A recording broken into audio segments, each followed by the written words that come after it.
Growing so much this time? Proud of myself. It took a lot of effort. Well, this result was to be expected. The girl was overjoyed when she saw her harvest. In front of her was a view of a watered vegetable garden with every possible nutrient. Excellent! That's enough for today! No one would even guess that there could be such a vegetable garden in the forest. The girl decided and was about to go rest.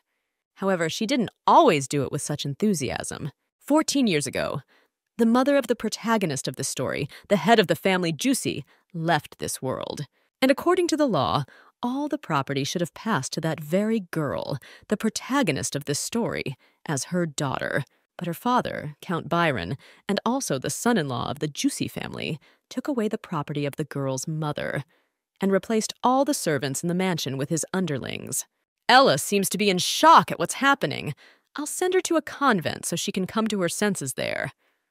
Also, one day the father decided the girl was simply got rid of. There's only one road uphill leading to the convent, and behind it is a forest and cliffs, so it's impossible to get out of here without going through the forest. A lady from a noble family is supposed to have her own quiet place, so I have prepared it especially for you. That same day, one of the monastery staff said. After that, Ella was sent twice-a-day food from the convent, but it was on so disgusting that the girl wanted to starve to death rather than eat it. But dying turned out to be harder. In the end, I'm still alive. I pretended to be sick so I wouldn't be followed. I'll be lucky if nothing changes in the future. Grieved thought about the protagonist. That same day, she happened to see people from the convent. The girl realized that this was a great chance for her to return home. At least it would be worth a try. She quickly walked back into her cabin that the monastery had allocated to her. Afterwards, Ella, as if nothing had happened, went out in her covered-up clothes to pick up her food. Thank you so much. Thank you for today. I had to say to the girl and put on the horrible, rotten smell of the clothes. But right after the men left, the girl changed her clothes. Aside from that, today was a strange day. Usually, only one man would show up at her door, but here there were two. Ella even thought that they were called by her father, but the reason for this was unknown. Now she decided that it was necessary to find out everything. The girl went into the room and got even more confused.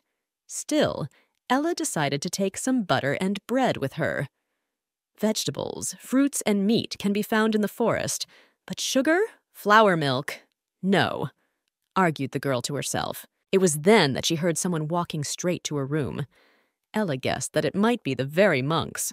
As soon as the guys entered the room, they saw the girl. But the guys thought it was the cleaning lady standing in front of them. What kind of guest is the person in charge today that he's being so generous? I guess he wasn't kidding about the donations. I'm going to die of happiness. The guys started talking amongst themselves. Yituri, you didn't know? The woman who was dumped in that shack. Lady Ella? What a lady she is. A girl awaiting her demise in a country convent. Anyway, her father is already dead. One of the guys suddenly mumbled. What, so she's coming out a countess now? That's right, but you asked who was the guest today, right? It was the late count's wife. The guy then added, it was none other than Countess Camilla. I'm not sure, but it seems like the law gives 1 week for the process of legitimizing an inheritance. If no one inherits the property, things will get complicated, said the guy. So you're suggesting we leave Lady Ella here for a week? Dummy. We could leave it as it is, of course, but what if we send her someone? The lads went on discussing their plan. If you send someone, giving them a round sum of money, they'll have no trouble doing the job.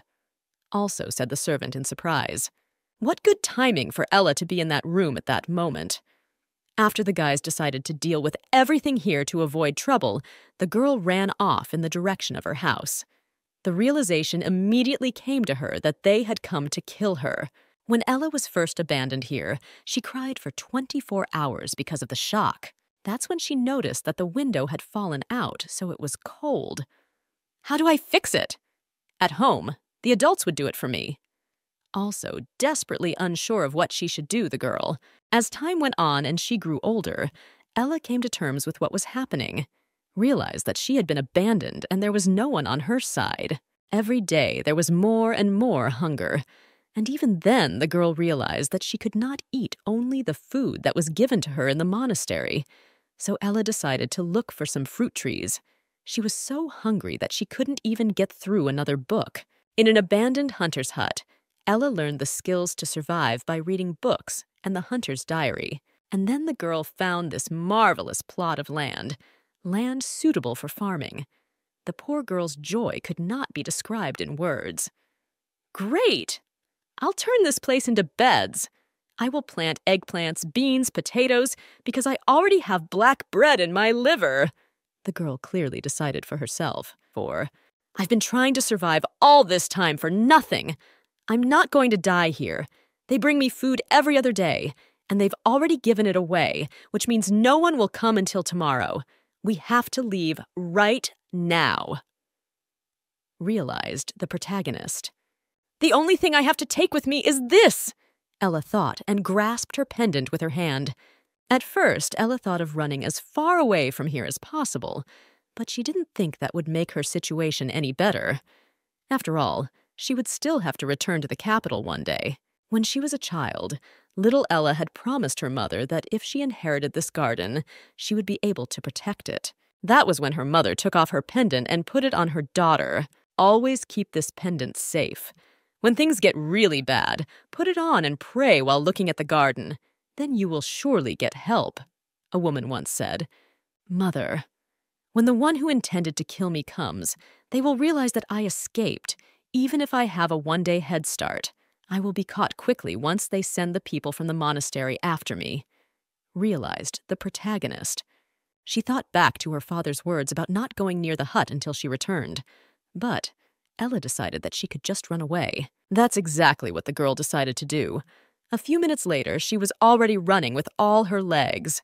Well, for a second, Ella thought about the fact that it was getting close to harvest season. She would have to leave without tasting anything. "Will I be able to grow crops and cook like before from now on?" Ella thought seriously. Without noticing how, the girl had already run a few kilometers and stopped at a high point. "The height makes me dizzy no matter how many times I come here. That's why no one thought I'd run away," Ella muttered to herself. The girl initially couldn't even believe it when she first read the hunter's diary. To believe that there was a way to get down from the cliff. "The first time was so scary that going down," Ella cried. On weekends, the monastery didn't even provide lousy food, so Ella headed down the slope straight to the village. That's how she started selling books, studied by her fully. And over time, the girl learned to bargain to get a fair price. With the proceeds, she bought various things, from agricultural crops to common plants. "And do they really think I'm going to give up here?" The girl thought proudly to herself and continued climbing back up. Her hands were constantly blistered, but it was nothing. It was definitely worth it. She had to pull herself together, for the real test was just beginning. That same night, the hired man came to kill the girl. "Asleep at last? There's an opportunity to kill her without much effort," he thought, and was about to enter the house. Well, as soon as the man took a step, then immediately his foot got tangled in the rope and his hand was in the trap. It was a trap. At last, after all this, Ella came home. Now the capital, where her mother's house was, opened before her. The girl then noticed that the population had increased. She speculated that it might be because of the war. 5 years ago, from the northern mountain range of Eternity, the Beast Men had appeared and attacked the Empire. The Empire, unprepared for a major war, was taken by surprise. A huge portion of the territories of the northern lands were overrun. Everyone who lost their lands and homes fled to the capital. The Empire hastily organized an army, and some families supported it. The most prominent among them was the mercenary King Hassan. He always wore a blindfold. No one knew who he really was since the mercenary king had participated in battles for over 30 years. So he is somewhere around 50 years old. A year ago, the emperor had granted Hassan and those who helped the empire appropriate honors and titles. Even though the war was over, there were still traces of it in the north. Apparently, the restoration only started this year. All these people are those who have not yet been able to return to their native lands. What am I supposed to do now? The mansion already has all of Camilla's servants in it. The protagonist didn't know. According to the laws of the Empire, unmarried children are not recognized as adults. Within a week after the death of a parent, the adult child must claim the title. Either the title passes to the mother. Ella realized that it had been exactly 1 week since her father's death, so she urgently needed to get married. Well, in what way to do it, it was still unclear. The girl finally came to the very place she was going to, the Mercenary Guild. I was told that he will fulfill any request for money. The girl thought to herself as she held the remaining 50 gold coins in her hands. It'll have to be hard. If he turns out to be greedy, I'll ask him to find someone reliable. Even if he is greedy, he still won't get a drop. Before entering that very place, the girl was thinking things over. That's when the girl noticed that people were talking about something, so she decided to listen to them discreetly. This is the first time I'm giving up so much for a job search. I understand, but that's how a good job is found. The men discussed. By the way, it's a little strange. A 22-year-old girl with blonde hair and green eyes, having recently gotten out of a convent. The men continued talking, and that's when Ella finally realized that they were talking about her. "And how do you intend to find her?" one of them inquired. "Somehow, let's go before we're spotted." At this point, the guys ended their dialogue and left the establishment. The girl also decided to go outside. Then she noticed, looking at her watch, that it would soon be 6 o'clock. She had no time left at all. Out of desperation, the girl looked at the clock and decided to pray aloud. "God, could you spare one husband for me? If possible, right now, I beg you. Hurry!" said the girl and closed her eyes. At the same second, literally at her feet, some guy fell down. It turned out that this guy was running away from another man. He ran out the window. "Bastard! Escaped through the window! Pay back the money you borrowed. The Baron came and flirted with our guests. I guess he's lucky he hasn't gotten his throat slit on the battlefield yet," shouted back the man who had caught up with the guy. "Hey, so where do you want me to hit so you'll tell me when you get your money back?" The man continued to threaten. Ella guessed that the man was a casino security guard. Apparently, the guy owed them a tidy sum of money. She decided that she had to get out of here before it was too late. As soon as the girl stood up, she was also stopped by these security guards. But she explained that she was just passing by, so she was already thinking of going further. Just then, she was also stopped by the same guy who was running away from the men. The guy grabbed the girl by her clothes in a way to hold her back so she couldn't get away. "Honey, don't go!" Suddenly, the guy said and looked at Ella with puppy eyes. "But darling, you sent me here to scoop a big score, don't you remember? I did it for you," the guy continued to say. Originally, the girl wasn't going to play along with this stranger. After all, she really doesn't know this guy. "I think you've made a mistake." "What? When have I ever said something like that?" Didn't realize what was going on the protagonist. "I don't even know who you even are!" Ella continued to stand her ground. "What the hell? You're a young girl, right? I'm pretty sure I heard an old woman's voice here. Hey, you! Are you really his wife?" The guard had already decided to intervene in their conversation. Wait a minute." The guy tried to calm them down, but the guards stood their ground. "If that's the case, fortune must have smiled on us today. If you want your husband to remain passionate in bed, you should give back the money he borrowed from us, plus interest. That comes out to a total of 50 gold pieces," said the guard. Of course, there was no way the girl was going to share a bed with this guy, so she wasn't going to give such a large sum of money. She was about to tell the guard that it was some kind of misunderstanding, but this guy kept interrupting her. "Honey, you have to give him 50 gold coins, or are you going to leave me? Where else are you going to find such a hot guy?" The stranger continued talking and even hugged the girl. "Get away from me! I don't even know you! Are you completely sick or what?" Tried to break free from Ella. But at the same time, no matter how hard the girl tried, she couldn't even pull her arm out. This guy is very strong. Ella didn't understand where he even got so much strength from. At that moment, the guy whispered already in her ear. "Do you happen to have 50 gold coins?" He quietly asked. "If you do, please lend them to me. I'll definitely pay you back." The guy continued to promise and hugged the girl. It was obvious that he wasn't in the best position right now. That said, Ella wondered if she should really help him. Especially, the girl didn't understand what was wrong with this guy at all. Maybe he's using some kind of magic on me. How can he have such a passionate voice? The girl also wondered at the moment. What are you two whispering about? After a second, they were distracted by a guard who was about to hit either the girl or this guy. But the stranger immediately stood up to Ella's defense. With his hand, he covered the girl so that she couldn't be touched. At the same time, Ella still decided to help him and gave him the money, especially since she was promised to get it back soon. That's when the guy took off his hood. He's really handsome. Now, the stranger went to give the money to the guard, though Ella herself wasn't exactly happy about it. Once the bag of coins was in the guard's possession, the man decided to count all the coins. There was exactly 50 gold coins in there, so everything was in order. By the way, if you don't have any more money, how about work for us? Just then, the guard unexpectedly suggested, "I think our guest will like you in our place.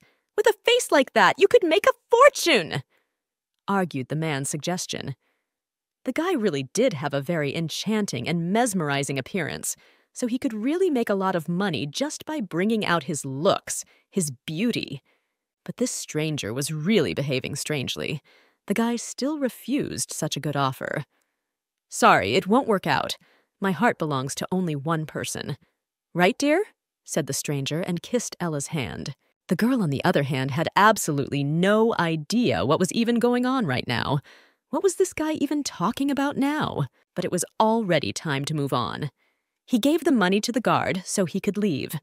When they had already broken away from the guards, he decided to ask about the girl's condition. "Hey, alive!" he asked jokingly to a frightened Ella. "Sorry for dragging you into this. I didn't realize it would turn out like this. I'll have her pay you back soon.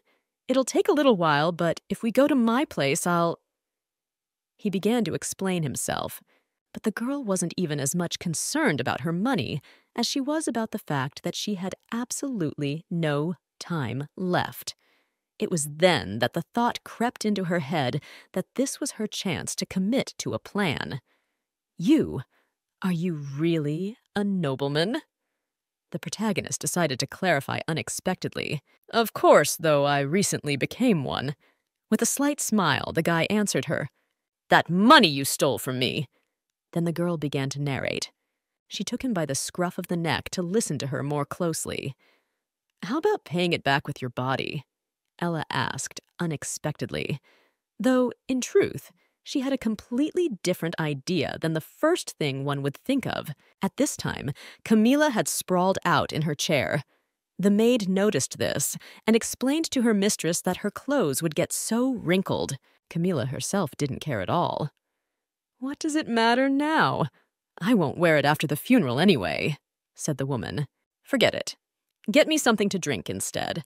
How did I not last a week? A guest should be coming soon, so see him off." The madam also ordered. A few days ago, the head of the merchant guild had met with Camilla. "Please accept my condolences, Countess," the man said then. "But surely, this mansion is on an unusually large piece of land, and the size is perfect for the gambling hall we were planning to build. Once the funeral is over, please sell us the land. We'll buy everything. The mansion, the land, and Juicy's company. Of course, we will pay you generously for it." The man offered. Of course, Camilla agreed and decided to offer to sign the contract after the funeral. That was the decision they came to that day. It was once one of the largest trade groups in the empire, but now it's just a shadow of its former greatness. And now it wants to save me the trouble by buying everything from me, so this deal is perfect. It was a wise decision to send that maiden to a nunnery. pondered Camilla. No! I'm going to inherit my mother's estate! Let me go! No! The little girl begged that day. Thinking back on it, the woman felt that Ella should file for inheritance by the end of today. I guess she's dropped everything since she's not showing up, and no one in Buddy's family has a clue about my plans. I'm going to sell everything, go south, and live in luxury. I wonder why that maid is so late, pondered the wily woman in her head. She now believed that everything was going the way only she needed it to go. Just then, she heard a noise at the entrance to the palace. It must be a merchant, decided the girl. Welcome, I was expecting. But before Camilla could even finish her words of courtesy, she noticed a completely different person than the one she was about to see. It was an obscure couple that the woman didn't know. Who are you? I'm sorry, but we're not accepting any more guests today, the butler also said to the strangers. I am not a guest. I've come to return what is rightfully mine, clearly said the girl and took off her hood. Based on the girl's appearance, one could guess who she was. That eye color, that hair, Lady Ella. The head maid guessed right away. I'm glad someone remembers me, Ella stated in response. It was then that Camilla was finally convinced that this little girl was Ella. She was the first to decide to start their unpleasant conversation. You grew up in a convent and know nothing about the law. If you want an inheritance, you have to get married. You're not married, so you have no rights, the proud woman stated confidently. Camilla was sure that Ella would not succeed in winning back her inheritance. But it wasn't that simple. Ella would not be broken. Marriage. Is this the thing you're talking about? The girl decided to ask and showed the document. It was a marriage certificate, which stated something that one shouldn't make a decision, not akin to getting married, without thinking it through. One had to leave this document and go home to see if feelings would change in a week. It was the very same prenuptial agreement. Allow me to introduce. This is my husband, Richard, the girl said unexpectedly. Camilla's surprise could not be written in mere words. The woman had not expected Ella to be notified of all such nuances of the transfer of inheritance. Apparently, she learned about the law of inheritance from somewhere and jumped out to marry some barbarian from the north. It went through the young lady's mind at that moment. Ella, I can't believe you who lived so many years in a convent, got married. When did you only have time to meet this man? What if he's a fraud? Determined to pretend she was worried, Camilla. Don't worry about that. My husband, Richard, is impeccable. Lady Ella answered her proudly. At this point, Camilla reflected on the fact that the guy had good hands and feet. At the same time, the woman thought that he was probably ugly on the face. She felt it was necessary to destroy his self-confidence first. Why does he hide his face then? Like he has something to hide, Camilla stated aloud. Gulchatai, open your face! The self-assured woman decided to ask. She thought the guy was ugly after all. Indeed. Everyone is so worried about my wife. There, have you calmed down now? He said, and threw his hood back. The guy really was just divinely beautiful. Ella, we already said hello, right? I can't wait to get some privacy with you. The guy also decided to add to make the appearance of being in love. That being said, Lady Ella noticed that he was behaving very differently in the chancery. When they were signing the marriage contract, the girl decided to get acquainted. My name is Ella, but... Are you sure it's okay? The girl clarified just in case. After all, she didn't know if Richard really wanted this marriage. Although the guy explained that it was fine, she did say it was urgent after all. But getting married for money is somehow not Christian, the girl said. She still felt awkward and even felt some guilt that she was forcing the guy to marry herself, though Richard himself was absolutely cool about it. It's funny to hear that from a man who asked me to pay a debt with my body. Even as a joke, he added. It's all right. You said we'd get a divorce once we solved the problem. Come on, added Richard and held out their prenuptial agreement. Richard Ashley, I was going to be careful in choosing a husband. I never thought I'd pick him up on the street. Rang through Ella's mind at that moment. So the final seal was set, after which Richard proposed to go to the manor. But the girl told him that there was someone to meet before that. That's how they ended up at the palace. Camilla, whatever you think, this is an officially certified document, which means I am now Countess Buddy and mistress of this place. The girl pointed confidently. Lady Ella was now certain that the entire inheritance would pass to her. But things were not yet so simple. At that moment, Camilla's men finally arrived. As it turned out, Richard doesn't know these people much. Or rather, they do not know him, but at the same time, he is familiar through rumors with them. The boy told him that they were merchants, scary people. Countess Camilla! Glad to be greeted like this! As soon as he got out of the carriage, the most important merchant who was about to contract the woman said, "Of course, I've been waiting for you for so long, but one problem has arisen.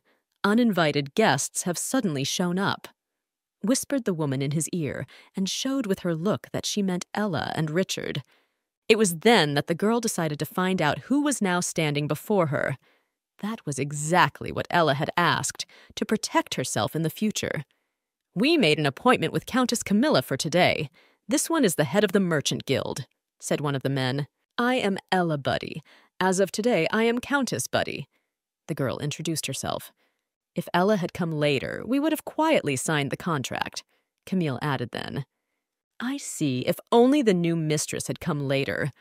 "What are you talking about? Didn't the new countess come after the contract was signed? Maybe she won't come at all." The tradesmen began to talk amongst themselves about the devious plan. "Ella, shall I get rid of these freaks for you?" That's when Ella's future spouse, Richard, decided to ask. For a guy, dealing with them alone was like 2 fingers. Therefore, he was confident in himself, which is what he told the girl. But Ella treated his words as just bragging to show off as a man. "I know they are just words, but thank you." The girl answered him. She almost asked him for it herself. "So you don't need my help?" he asked, surprised.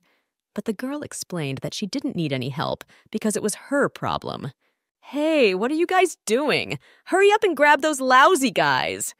Camilla pointed out at the same time. In just a second, the multitude of merchants who worked for Camilla had grabbed the guy's hands. The girl immediately tried to stop them. "Stop! Let him go! He has nothing to do with this!" Ella began to point out. "Honey, what do you mean nothing to do with it? I'm your husband, after all. I mean, it's nice that you're worried about me, but when you say things like that, it makes me a little sad." Suddenly, Richard began to speak. Ella didn't even know what was wrong with this guy anymore. "Stop pretending!" That's when Camilla stopped the guy. "Pfft, silly girl. You think a daughter who's been missing for years will be accepted as a countess when she returns? You lived in a convent for 14 years, but you never learned obedience. You have exactly the same look in your eyes as when you were a child," Camilla pointed out. But the proud girl decided to still ask what this woman had negotiated with the merchants. "Okay, it's nothing. The countess who had lost her husband had fallen into ennui. It pained her so much to see the estate reminding her of the past that she couldn't stay calm."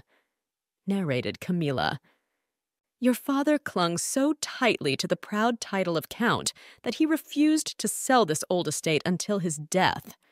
Though if they had sold it, they could have lived on a larger estate somewhere in the south.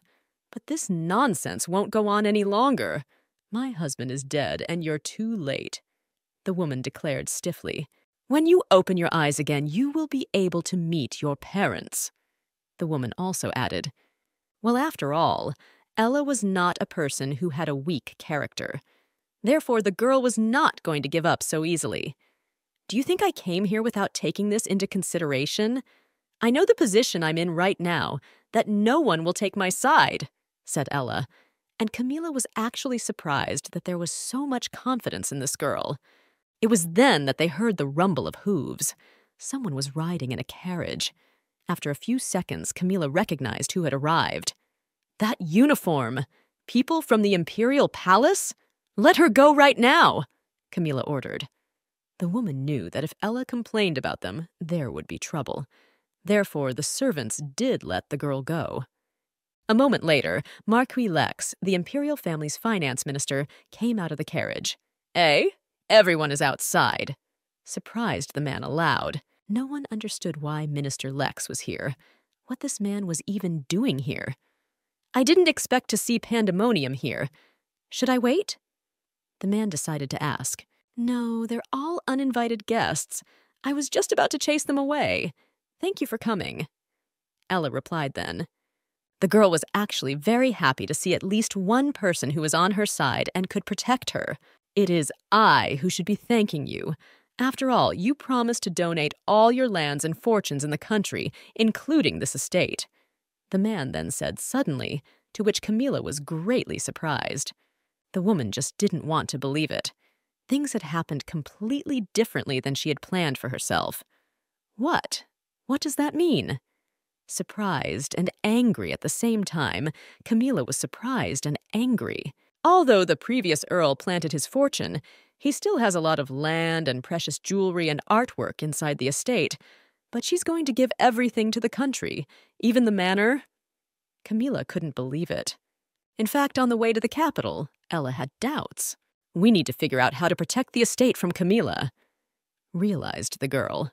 Therefore, she thought deeply and pondered her future plan all the way. That was when the girl decided that she would give everything to the man to whom Camilla wouldn't even say a word to. "This is the first time we've ever accepted such a generous donation. I caused you trouble with my late arrival," Leps said then, and bowed as an apology. "Not at all. I'm very glad you got right down to making the arrangements, even though I came down with my request like a snowball. I will entrust everything to you, Minister. Please see to the fulfillment of the terms we spoke of," the girl asked, and of course, Lex indicated that he would take care of it. "I will donate everything, but on the condition that the estate and garden must remain in pristine condition," decided the protagonist. "So, I kept my promise to you, Mom," then said the girl to herself, and was really proud of this deed. In the evening of the same day, Ella met her contracted husband. She was a little late, so she apologized. "Sorry, have you been waiting long?" asked the girl. "Nothing. You've had things to do. Are you allowed to just leave like that?" the guy inquired at the same time. But Ella only laughed in response. "No matter how much business I have, there's always time for my savior," friendly replied the girl to him. "Here you go. Your reward for helping me. There's also the stuff I found in Camille's resting place. Since Minister Lex turned a blind eye and gave me these, you can sell them too. Of course, you don't need to return the 50 gold pieces," said the girl. Richard then expressed his surprise at how generous Ella was. "No, if it wasn't for you, it wouldn't have worked out. If you think about it, it's a paltry payment," the girl answered him. "Also, thank you." Ella also added unexpectedly. Just at that moment, the girl remembered how the guy had offered Ella to get rid of those freaks for her. "When you said you were willing to help me, to be honest, Camilla gave me a great scare. But when you said you'd handle it all by yourself, I involuntarily smiled. You made me feel better. Really, thank you," the girl admitted and smiled sincerely again. "What are you going to do now? You've lost everything." That's when he decided to inquire. Well, Ella didn't seem like the type to get upset about it. "Everyone thinks I have nothing left, but haven't I safely saved them?" Ella decided to point out. "This garden and estate will continue to exist in pristine form in the Empire. Was there a better way to preserve the manor?" the girl pointed out. "And you don't feel sorry for it at all? It all belonged to you," inquired Richard. "I'd be lying if I said I didn't have my eye on them, but if I tried to get them, my life would be in danger, you know?" Then explained the girl. "And I didn't lose everything at all. I took care of my self-love in a way." Ella also clarified everything and kept laughing. After that, the guy decided to ask what she was going to do now. "Well, I'm thinking of leaving the capital," Ella confessed to him. The girl was distracted from such a conversation by the butler, who called Countess Ella to come back inside. "I must be going," Be careful on your way home, the girl asked him. Don't forget we meet at the Chancery on Monday at 3 o'clock in the afternoon. We'll be getting a divorce, Ella said lastly and disappeared from sight. When the guy got back to his house, he met his friend there. I didn't know you were still waiting for me. Did you sort out the problems with the gambling establishment? Richard asked immediately. Of course. Thank you for your help, Your Highness. We can gather all the evidence we need in peace. Much obliged, said the boy and bowed low. Forget it. Better tell me, did you report the fact that I didn't return to my brother? Also, inquired Richard, and that's when he found out that the guy blurted it out. I apologize for that. However, His Majesty strictly ordered me to report everything. The aide apologized again. Well, I'm off the hook. I've finished with my brother's errand. Let's go, replied Richard to him. No need to keep watch over the neighborhood. There's no need for that. I'll be sure to report everything to my brother tomorrow, so go already. It's not a request. Also said Richard before the guy ran off. Finally, Richard was able to lie down on his bed to rest. It had been a long day today. Of course, the guy even had time to get ringed. A marriage that only exists on paper. That's funny. Ella, I didn't know it would turn out like this. Richard pondered before going to bed. We need to buy some time to look around upstairs. We need to get the guards' attention. Richard decided that afternoon when he met up with Ella. After a few minutes, he started hitting on various girls in the dumbest ways possible. Of course, none of the ladies fell for his excuses to get acquainted. On top of that, the guy got noticed by the very same security guard. That's when he decided it was best to leave right now, unless he wanted to remain a suspect until the end. Hey, what are you doing? Hold it right there. Detain him, ordered the guard. Going over all the events in his head, Richard realized that this was indeed a strange encounter. At the same time, the guy could not forget the shining and blonde hair of beautiful Ella. Such girls he had never met before. What they are like, that hair, it must be soft to the touch. Richard daydreamed, but after a second he wondered about what he was even thinking right now. The boy realized he needed to come to his senses. Now I, too, am making my way to my native land. His Majesty is trying to keep me in the capital. Perfectly understood, Richard. He'll be upset if he knows I got married today. Well, it's all make-believe.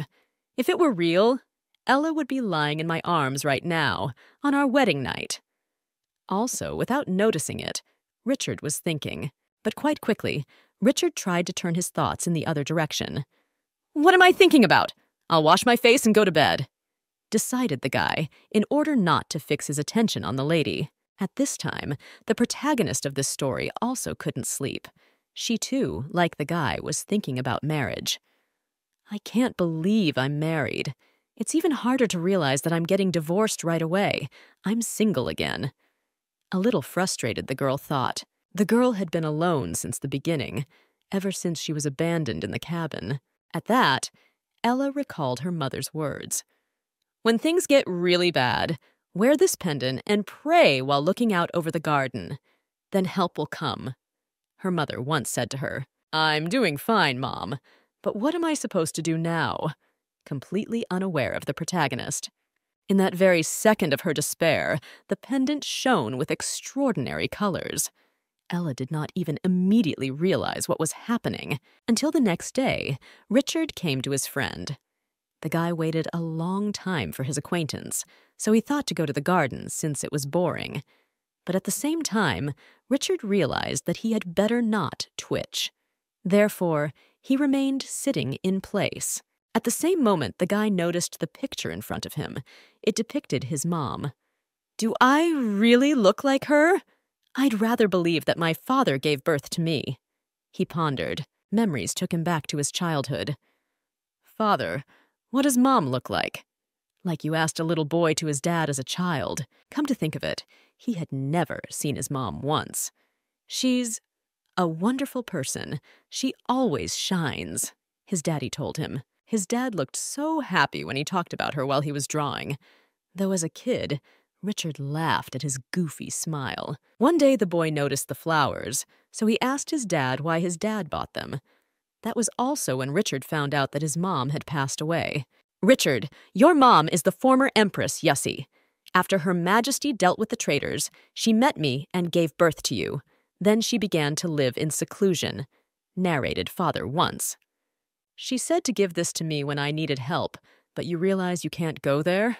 However, keep it with you," said the man and handed the boy the pendant.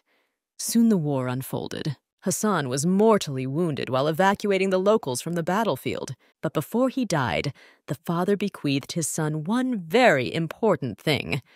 "Son, from today, you are the king of mercenaries, Hassan," said the man one last time.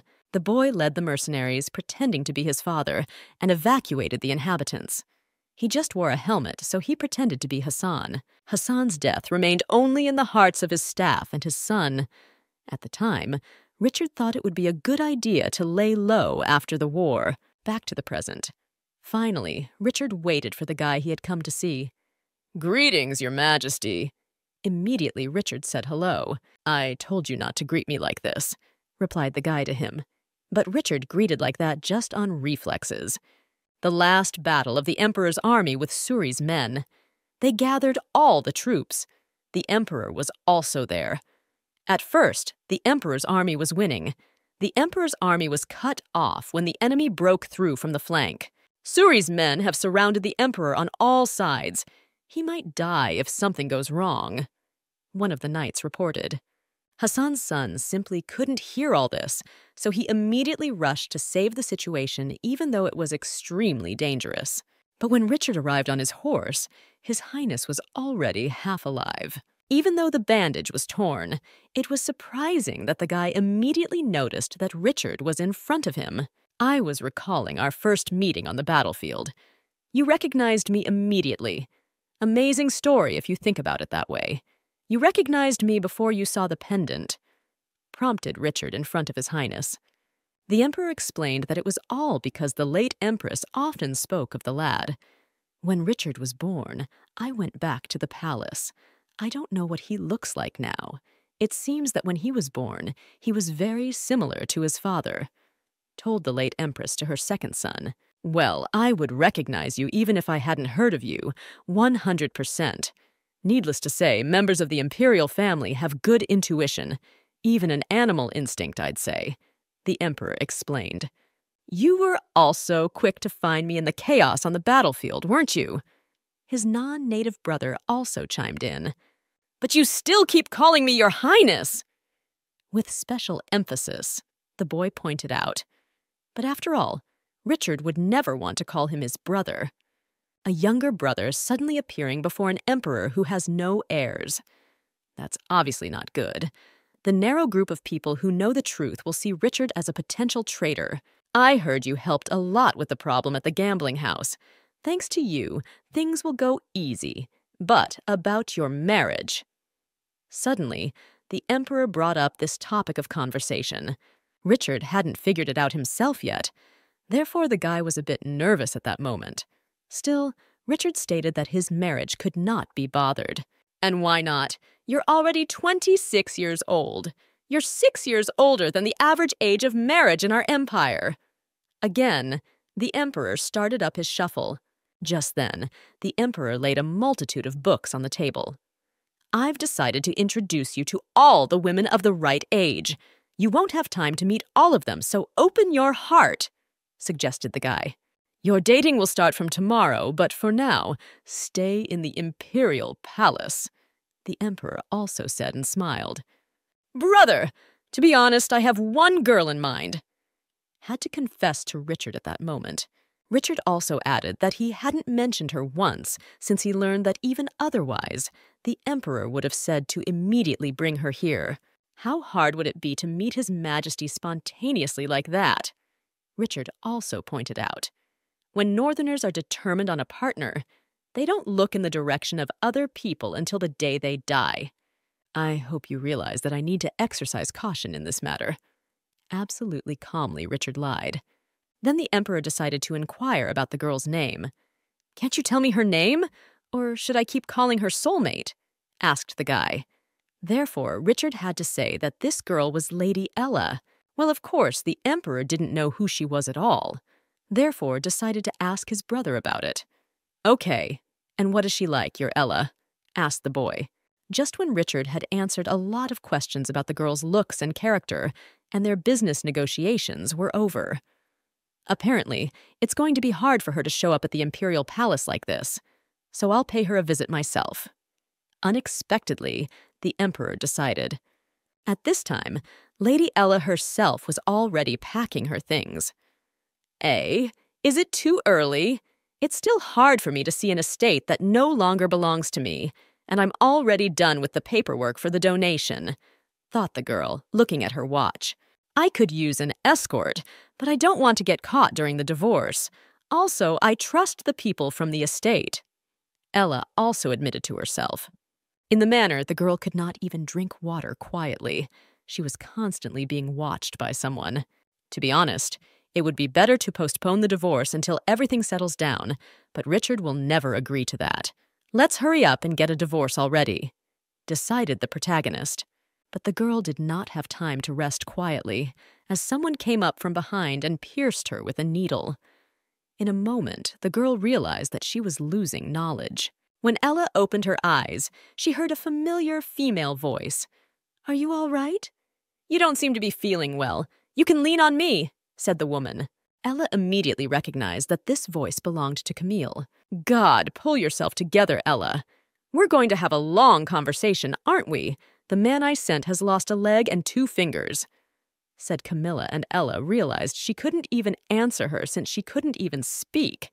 But the girl wasn't thinking to herself as much as she was thinking to Richard. "If I die right after the marriage, all suspicions will fall on him," Ella realized. A few minutes later, her doctor came to see the girl. "Why is she so weak? Hurry, we need to get her out of here. What are you guys doing? Hurry up and help me get her up. Is the drug that powerful? How long did she pass out?" Camilla decided to ask. "Well, she'll come around if you cut off her limbs, right? Let's get started." Camilla was about to carry out her plan, but that's when she heard a man's voice from behind her. "Let her go. What are you doing with my wife?" Suddenly, the knight Richard appeared. "Who are you? The next person on our death list showed up to us on his own 2 feet, and you seriously decided to pretend to be a mercenary with nothing on you?" said Camilla. By this, she showed that she was not afraid of the guy at all. But with a flick of Richard's hand, in a couple of minutes, all of Camilla's guards were lying unconscious on the floor. The guy had easily handled them alone. "Pretending to be a mercenary, huh? I'm damn good at that," Richard said sarcastically. When Ella opened her eyes, she found herself in bed.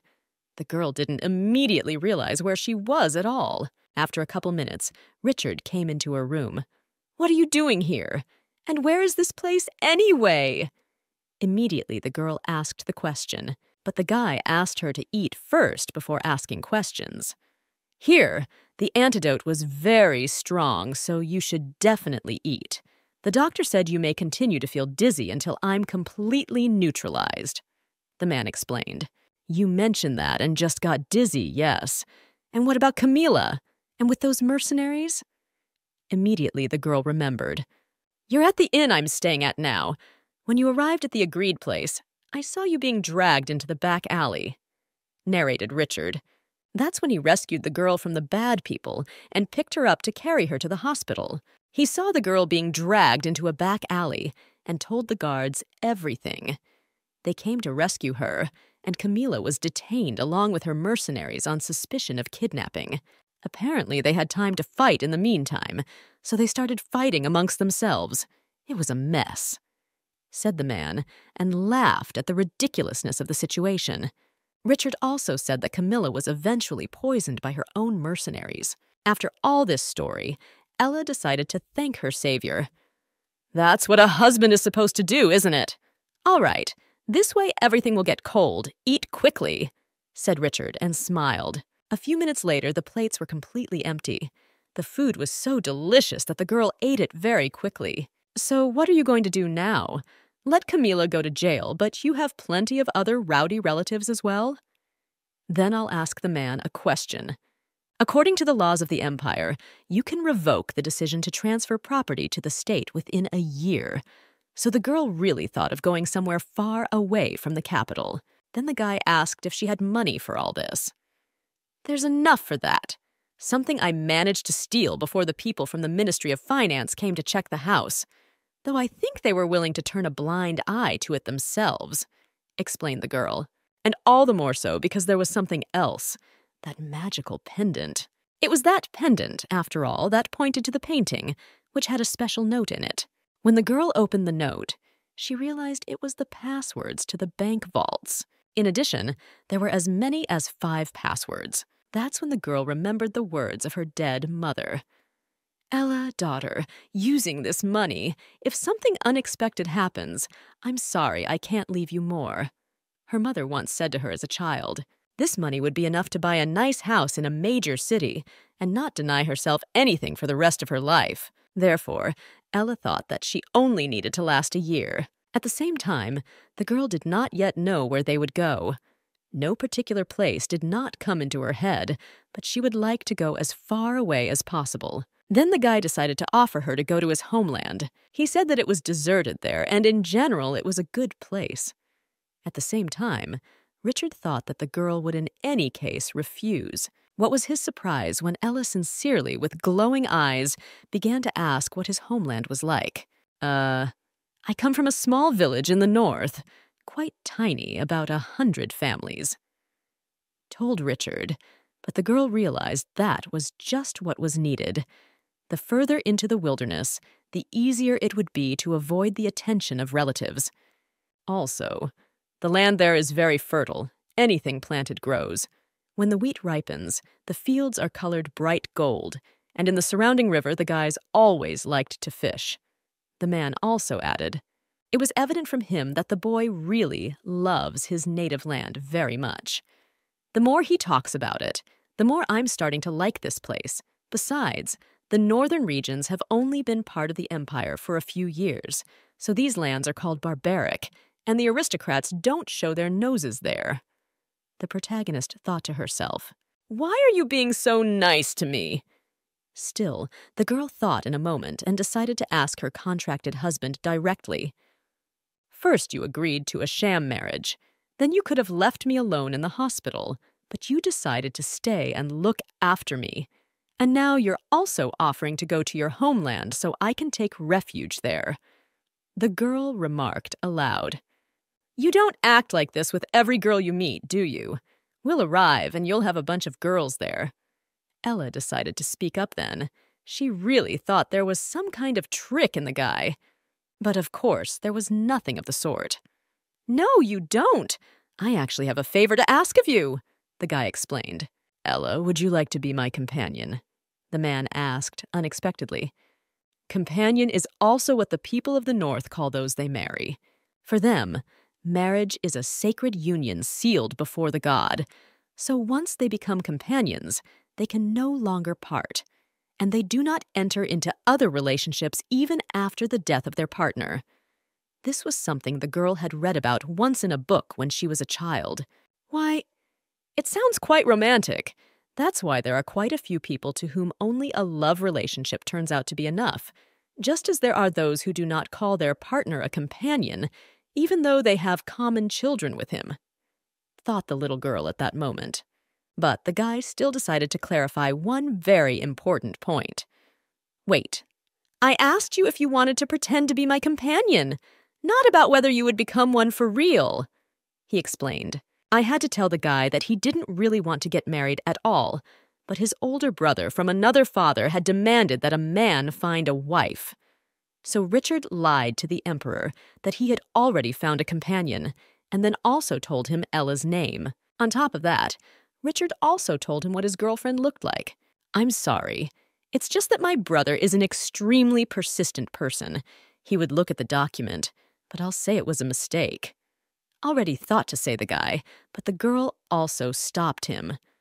Okay, are you suggesting that we live as husband and wife for a while? Okay. Unexpectedly, Ella agreed. After all, the guy had saved her life after all. And my relatives then, too, will not be able to say that our marriage is fictitious. thought the girl. Therefore, it was a mutually beneficial deal for them. We'll stay married for a few more years, and their everything will come to order. Finally, decided the guys and shook hands. The marriage certificate, Richard left His Majesty together with the letter. Now it was possible to live in peace. He wouldn't come here, really. When the guys rode together in the carriage, the girl still decided to check with the guy if everything was all right. It's hard for you like this, isn't it? Let me pay the coachman for me, too. That's why you're sitting there worried, right? Worried the protagonist. It's fine. I'm just thinking about how we're going to keep driving, soothed her boyfriend.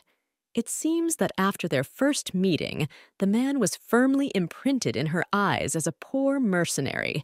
Probably if the girl finds out that all the lands of his home region belong to him, would faint. Still, the lad decided to tell his companion about it.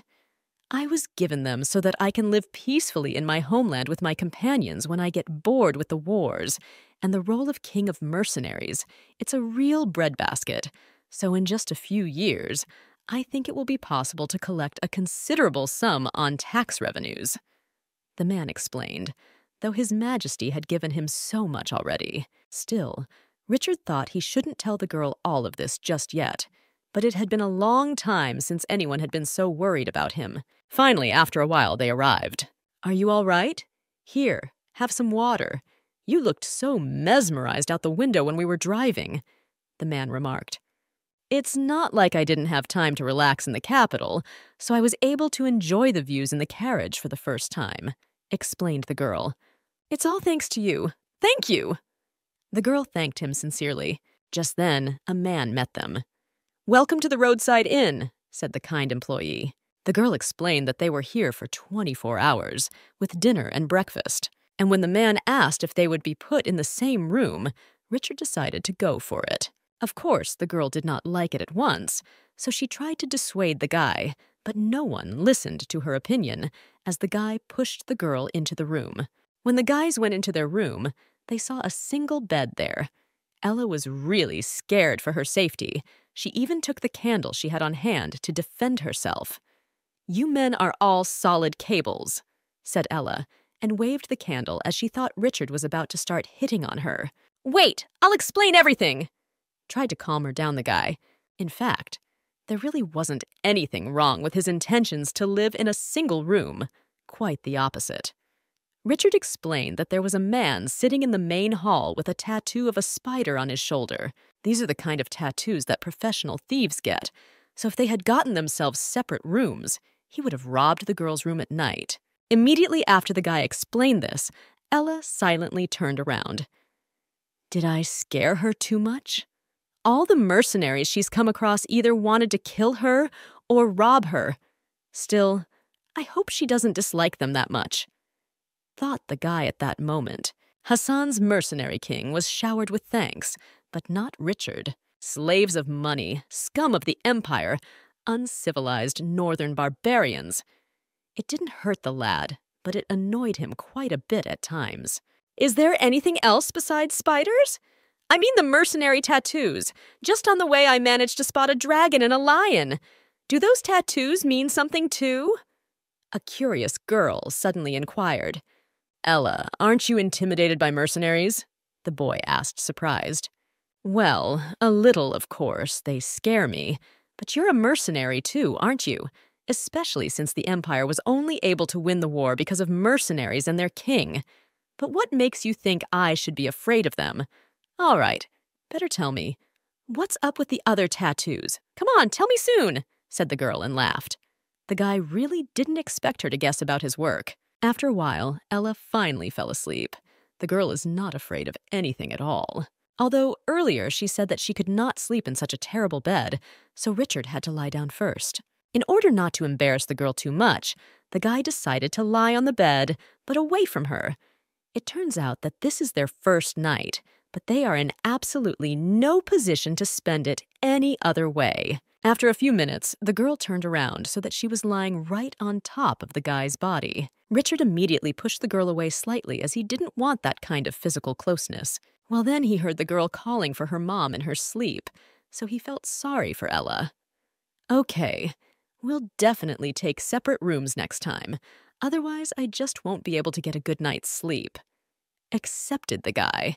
As a kid, Ella's mom had told her daughter that all men were cables. So Ella, you have to choose your husband very carefully, pointed out the woman. The next morning, when Ella woke up, she noticed that the bed was wrinkled after her. This meant that Richard was sleeping next to her, so the girl was frightened. She smelled a strange odor from herself. Eh? What kind of smell is that? It looks like soap. And the smell of something body odor? I certainly didn't wash yesterday, but there's no way it could be me smelling like that. Could it be the blanket? It doesn't seem to be. Seriously, the girl pondered. In a moment, she realized that now was not the time to think about it, so she decided to go wash up first. As soon as the girl got out of bed, Richard walked into the room with a tray full of food. "Ah, I thought you'd still be asleep, so I brought breakfast," the man explained. What he brought looked really appetizing. Plus, it was a really cute act. During breakfast, the guys decided to discuss what their plan was for today. "The gold coins you gave me are all Imperial minted, so let's go exchange them first. The North is still more in favor of their own currency," narrated the man. "I've heard about that. Oh, so interesting," said Ella. Richard knew she would love it. "By the way, Richard, I kept wondering, when we get to your homeland, where am I going to live? In your house?" The girl decided to inquire. "I was going to tell the rest of the villagers that you were my buddy's daughter, and that you had nowhere to go after your parents died, so I took you with me." The man offered his idea then. "And about the house, there are plenty of empty buildings left in the village after the war. Take anyone you want, and I'll fix it up for you there," Richard also promised. "Okay. Yeah, well, Richard only wanted a marriage for the sake of documents, so there's no need for us to pretend to be newlyweds in his village, too," the protagonist remembered. Still, the girl wondered if they couldn't live together. After breakfast, the guys came to the currency exchanger. There they were met by a man. "Welcome. How much and for what would you like to exchange? Just in case, I warn you right away that I do not accept stolen goods," said the employee. "Could you please exchange us 10 Imperial gold coins for Northern money?" asked Richard. "Right now, they give 15 bronze coins for 1 Imperial gold coin. Is that satisfactory to you?" The worker decided to clarify. The guy realized that he was asking because he knew they wouldn't be here long. Usually, they give 20 coins for gold, but Ella looked too tired to be dragged anywhere else, so the guy hesitated. And when Richard was about to agree to the exchange, Ella suddenly stopped him by grabbing his arm. "Honey, do we have to give Mom's money back?" she said, and made a very unhappy expression on her face. Richard didn't understand at first what was going on and what Mom's money was about. But then the girl winked at him for a second. "We may be short of money, but Mother worked so hard day and night to raise this amount of money." The girl kept talking to deliberately push pity, and she was very good at it. The worker believed her words. "You mean those gold ones? It turns out that you need money to get to the North and have to part with family valuables." The man thought. Well, to some extent it was even true, so the girl didn't have to lie too much. Most importantly, the employee believed her pity. "I didn't know you were in this situation. Okay, especially for you, I'll exchange your gold coins at a rate of 1 to 20. Still, the man decided to agree. Of course, the girl was glad that her manipulation was successful, but still, it was necessary to thank this employee. "Thank you very much.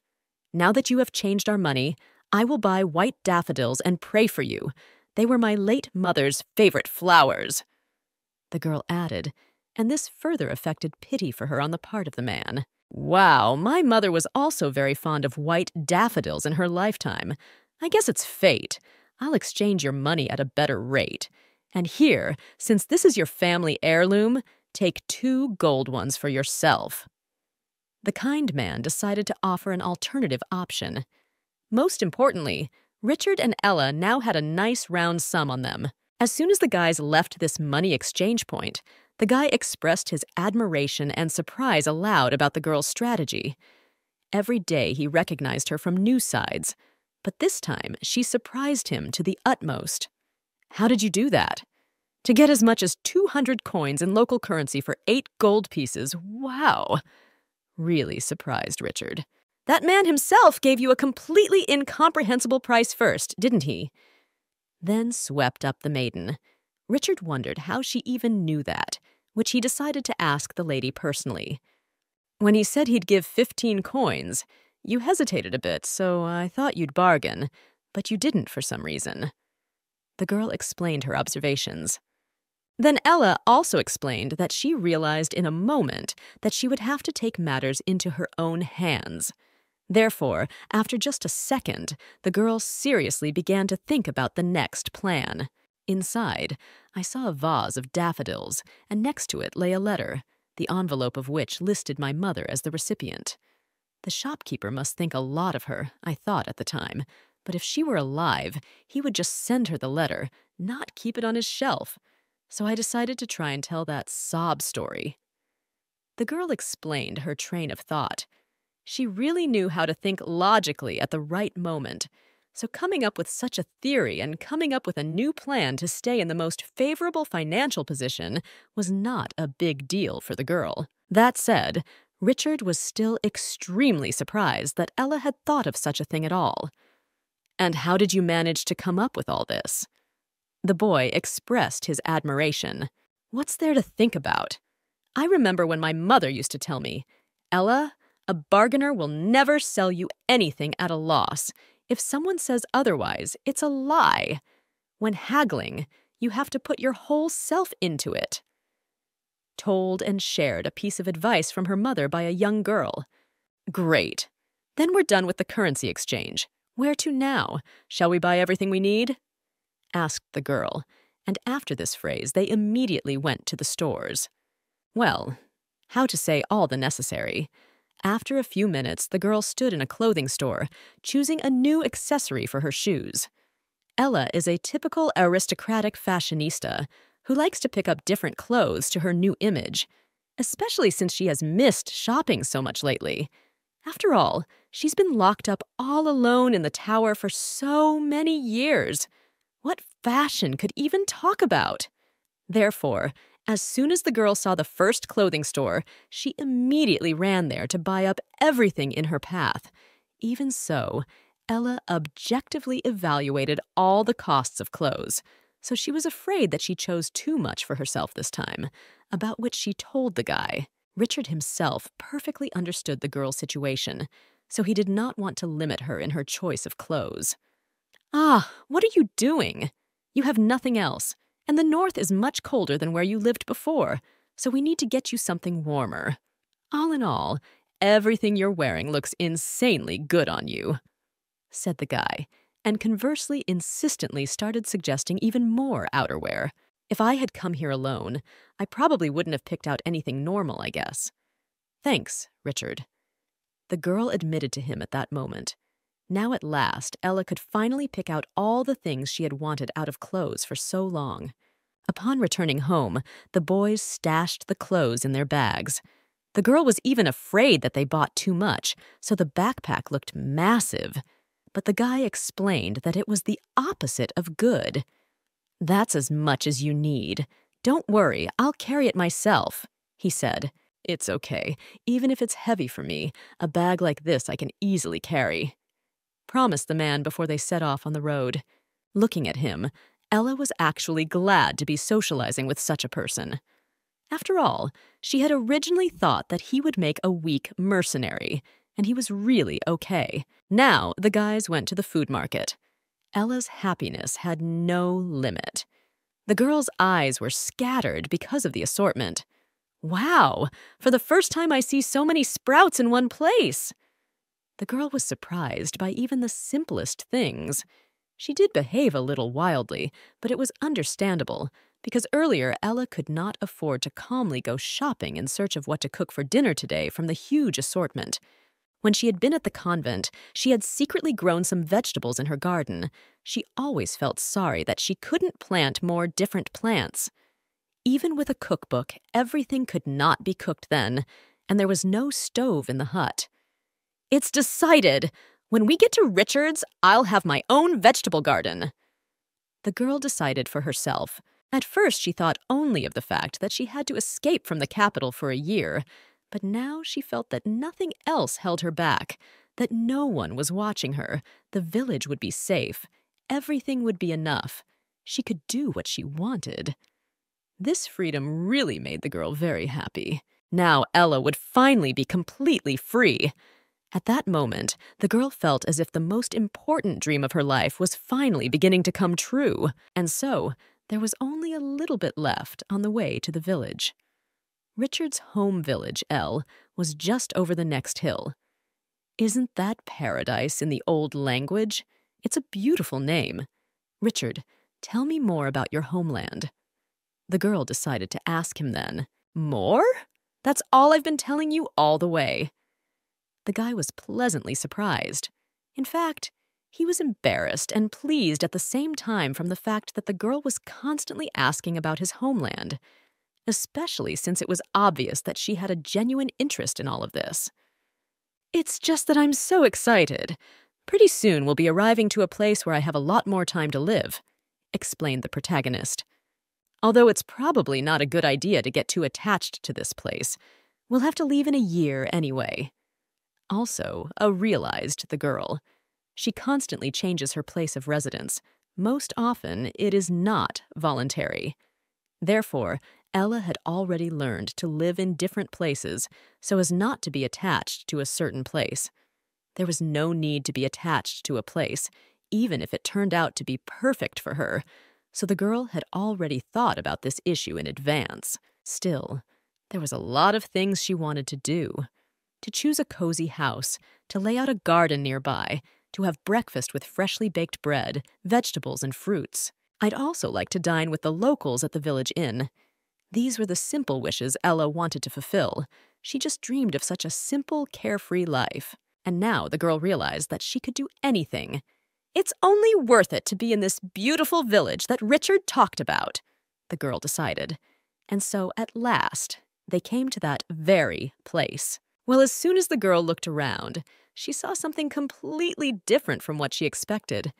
Everything around was destroyed and looked so gray, as if there was no life here. That being said, the guy stated that it wasn't as bad as he had even imagined.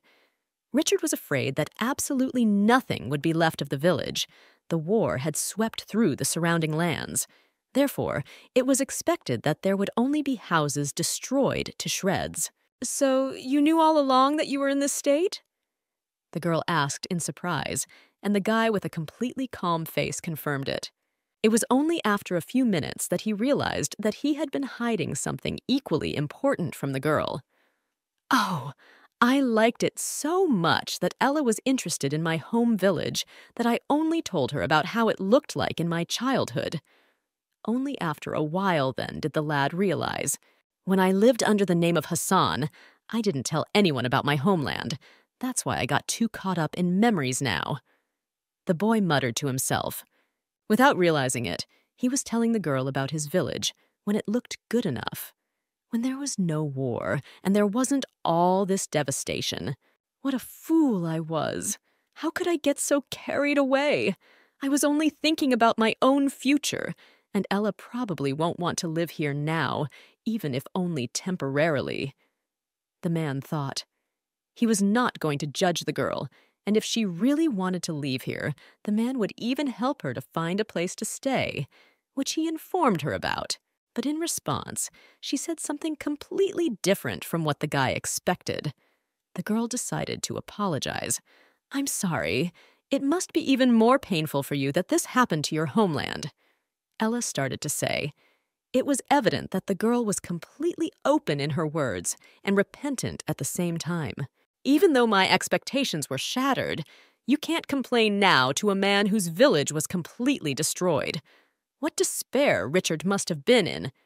Seriously wondered the protagonist. Well, the guy decided to smile at such a difficult moment in the conversation to show that everything was fine. Ella, you have nothing to apologize for. Burn down the village. Probably still beast people. tried to calm down and move on to a more positive topic, the man. "Still, we'd better go to my house soon. We can get some rest there. Give me the bag," said Richard. Any other inhabitant of the Empire would probably only be glad that the Northern land had gotten their hands on it, and the damage the war had done would not have bothered him at all. I never thought Ella would apologize. Already thinking to himself, the boy continued to wonder.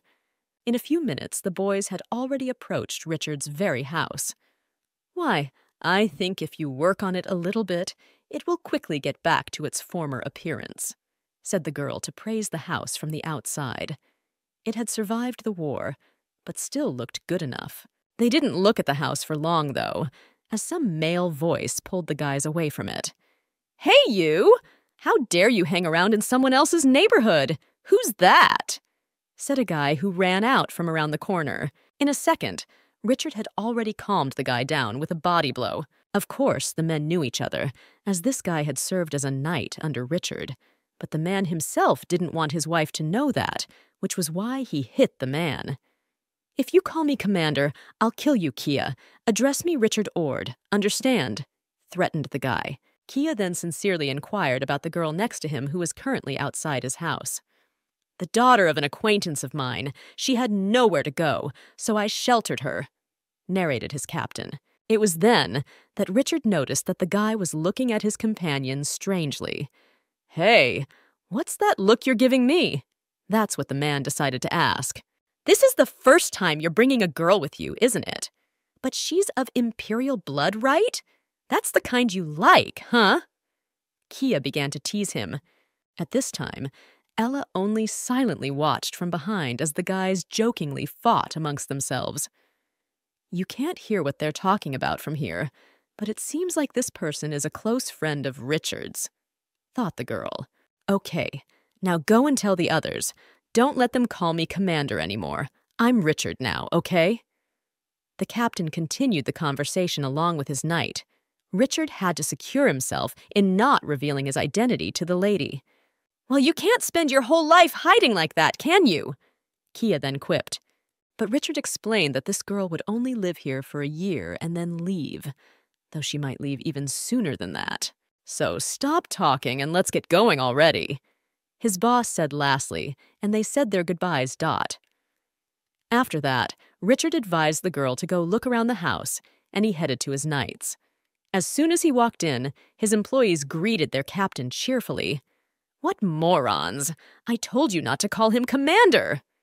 Kia stated aloud. But the other knights didn't really care about such a request, because it would be Kia who would get it from the commander, not them, because of such an offense. In any case, the boys were glad that the commander had returned. Then Richard decided to announce that he had brought a guest who would be staying with them for a while. And when the guys were coming home to say hello to their new guest, they saw that a fire had started in their house. Richard even kicked the door because he thought something had happened to his wife. As soon as the guy stepped over the threshold of the house, he also smelled a familiar odor. A few hours ago, the girl went into another room and noticed how dirty it was. She also noticed the old carpet, but it was a very expensive piece. At that moment, Ella plunged back into her childhood memories. Her mother had once bragged to her daughter about her new rug, which had a beautiful color. Only craftsmen from the southern islands could dye it like that. These craftsmen use special dyes, the secret of making which is kept in the strictest secrecy. It must have been very difficult to buy one of these, and now no one is looking after the carpet. We'll have to take care of it later. Yes, indeed, the house is rather large, the girl remarked. Then she noticed that there was a stove. There were also expensive copper trays near it. And this house is much richer than I thought. Well, I'd better wash them first. It's a good thing I found the dishes, or I'd be bored. Now it says here that houses like this should have a door to the courtyard. The girl had already started doing household chores and found a book about imperial housekeeping. A few minutes later, Ella found the well when she went outside. There was no Tina. The water was clear. You could use it right away. The girl was surprised that someone could have been watching this well. "And this is even more fascinating than I thought," So let's see what else is here, thought the protagonist. There must be a big bucket somewhere. The girl started searching through all the rooms. But then she accidentally stumbled upon the food pantry. There was nothing here, of course, but with such ingredients, Ella could cook anything. She'd been wanting to try this for so long just now, ever since she'd been at the convent. Great! Then let's get to cooking! At the convent, I couldn't start a fire because I was afraid of getting caught, so I couldn't cook this dish either. Recalled the girl. Now she decided to take up washing dishes. It's been too long since anyone's done the dishes. You can't scrub them off that easily. In that case, you need to mix salt and vinegar in a 1-to-1 ratio. I've seen it done in a monastery kitchen. Ella thought about it and decided to try it. I never thought that all the things I read about, the things I secretly learned in the monastery, would ever help me, Ella muttered to herself. As the girl prepared the meal, she realized that she had indeed found her freedom. Ever since she left the convent, all she had done was run away, then married for an inheritance, and then ran away again. But now, she was truly free. A few minutes later, Richard came in with his knights, whom he called friends. The guy was really surprised that the girl had already had time to make meat soup. Now they all sat down together to taste Ella's food. Richard then confessed that it was the first time he was eating such an unparalleled soup. The other guys were also just thrilled with the taste of the food. Really? Well, good. If I knew you guys would like it so much, I would have made more, replied the girl, who was pleased that her efforts were praised. Listen, Ella, I hear you're going to be here for a while. Maybe you can keep cooking for us? Then decided to ask Kia. Immediately after which, Richard tried to shut the guy up.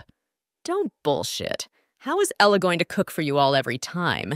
You guys eat a hell of a lot, replied the girl's spouse. But to Richard's surprise, Ella thought quite differently. The girl admitted that she herself would like to try cooking for everyone. I want to cook, Ella said seriously.